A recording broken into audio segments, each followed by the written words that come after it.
बिस्मिल्लाहिर्रहमानिर्रहीम। अस्सलाम वालेकुम। कैसे हो आप सब लोग? उम्मीद करती हूँ कि सब खैरियत से होंगे। आज मैं लाई हूँ आप लोग के लिए टेंडा रेसिपी। तो चलिए बनाना स्टार्ट करते हैं जी। तो यहाँ पे मैंने आधा प्याली ऑयल लिया है और एक दरमियानी साइज का प्याज जी। थोड़ा सा कलर चेंज हो गई। 1 टीस्पून में लहसुन अदरक का पेस्ट ऐड करेंगे। 2 टमाटर ऐड करेंगे छोटे साइज के।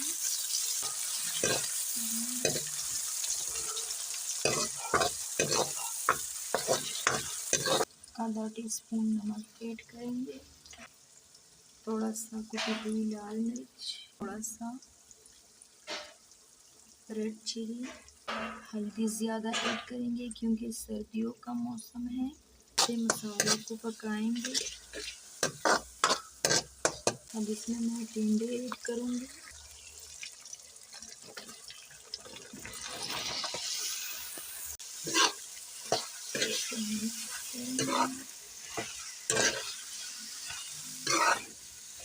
थोड़ा सा पानी ऐड करेंगे, आधा कप।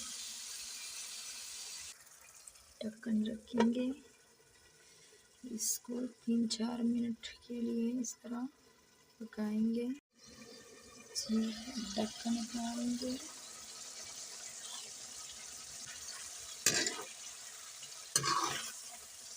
जल्दी नरम साबुत ज़ीरा ऐड करेंगे, आधा टीस्पून। इसको फिर मिक्स करेंगे जी। तो यहाँ पे कटी हुई एक अदरक, हरी मिर्ची और एक साबुत और हरी धनिया ऐड करेंगे, बिल्कुल ताज़ा। अब अच्छे से मिक्स करेंगे। अब इसको करते ही सर्व जी। तो ये रेसिपी कैसी लगी? अगर रेसिपी अच्छी लगी हो तो प्लीज़ लाइक करें, सब्सक्राइब करें और अपनों के साथ शेयर करें और मुझे कमेंट ज़रूर किया करें। और इसी के साथ दीजिए इजाज़त। अल्लाह हाफ़िज़।